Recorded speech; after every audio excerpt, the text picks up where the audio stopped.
Bonjour monsieur, dame, ici Jay, le jardinier Coufiné. Bienvenue dans cette session numéro 4. Nous allons faire un tout petit massif aujourd'hui qui est le central, qui commence par un Libertia. Libertia, c'est le nom latin, c'est exactement le même en français, originaire de Nouvelle-Zélande, Nouvelle-Calédonie. Très joli, il y en a de... En règle générale, c'est toujours jaune, celui-ci est jaune et vert. Ça pousse assez lentement, mais ça fait des pousses un petit peu partout, et ça finit par faire une jolie touffe très sympathique. C'est pas caduc, ça reste complètement visible tout au long de l'hiver avec exactement la même couleur. Tout autour des narcissus. Alors elles ont été taillées évidemment puisque nous étions en fin de floraison, donc c'est plus très joli, donc il faut les rabattre. Et voilà, celle-ci s'appelait Professeur Einstein, exactement.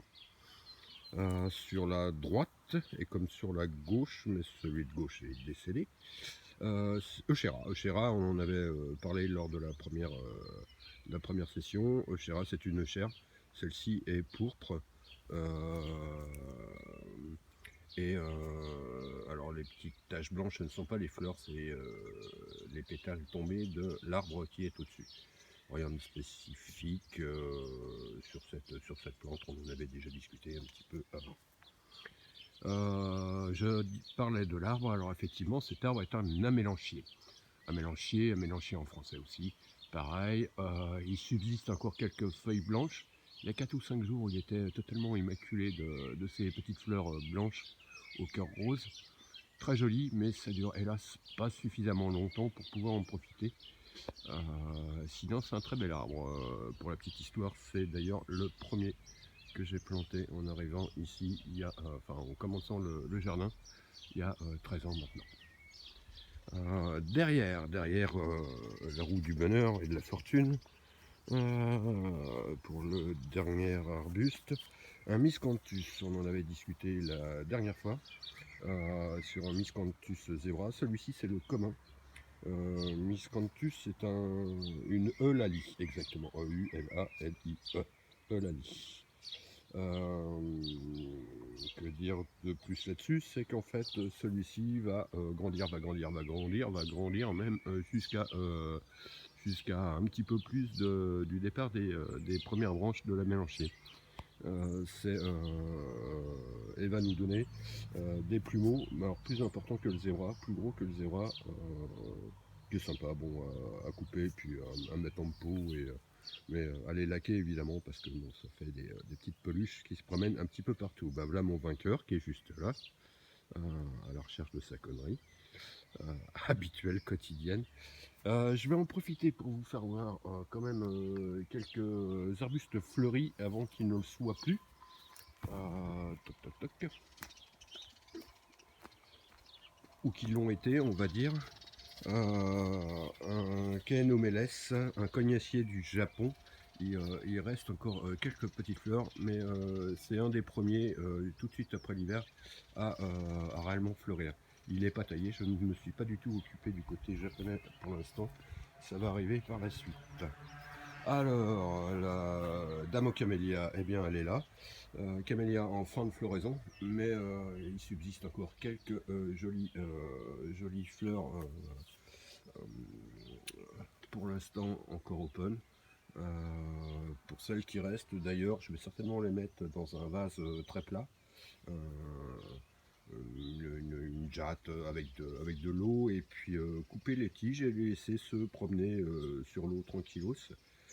La tige va se nourrir de l'eau et ça fera comme un bouquet de fleurs dans un vase tout simplement, et c'est très sympa. Je vais vous en faire voir un autre, on va se déplacer un tout petit peu plus loin, encore endroit dont je ne me suis pas occupé, mais ça va arriver. Bon, ça c'est un forsythia éventuellement qui est dans le potager. Rien, ça me fait des fleurs jaunes et ça part dans tous les sens, faut le tailler et après le rabattre. C'est pareil, ces fleurs vont pas rester bien longtemps non plus, mais un peu plus que la mélanchier. Ah, voici l'autre camélia que je voulais vous faire voir. Alors là, on est réellement en fin de floraison. Donc il va falloir que je coupe toutes ces fleurs évidemment par la suite qui sont fanées, de façon à ce que les nouveaux bourgeons pour l'an prochain se forment. Là voilà, on en a une qui est encore à peu près potable, ici. Voilà, et bon tout ça c'est des coins dont je ne me suis point occupé pour l'instant, mais ça va arriver. Qu'est-ce qu'on a encore en fleurs là dans le secteur? Toc, ah oui, un magnolia, voilà, l'arbre fétiche de Clo-Clo. Fin de floraison aussi. On le voit, les feuilles commencent à tomber au sol.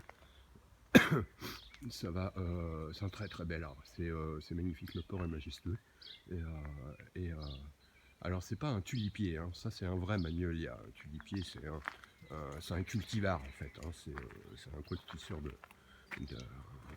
de croisement chimique qu'ont fait les botanistes. Mais ça c'est un vrai, hein, c'est pas de la merde. Ah, là on a une pivoine qui commence à sortir. Ce pivoinier, c'est pareil, là, pour l'instant je m'en suis pas occupé de tout ça. Alors au détriment du pivoinier arbustif, celui-ci rentre en terre. C'est-à-dire qu'en fait, les feuilles vont devenir totalement caduques et il restera plus que les bois morts hein, qui seront tout secs et qu'il faudra retirer avant la reprise. Pour l'instant, les rosiers ne sont pas en fleurs. Et voilà, le dernier qui est en fleurs à l'heure actuelle dans le secteur, c'est le lilas. On est à contre-jour évidemment.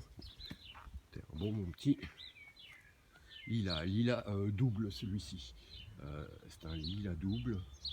Alors je m'en suis pas non plus encore occupé parce que comme vous voyez il y a du bois mort. Tout ça c'est à tailler, à rabattre pour qu'il soit un petit peu plus joli l'an prochain. Voilà, c'était la fin de cette session plantes fleuries.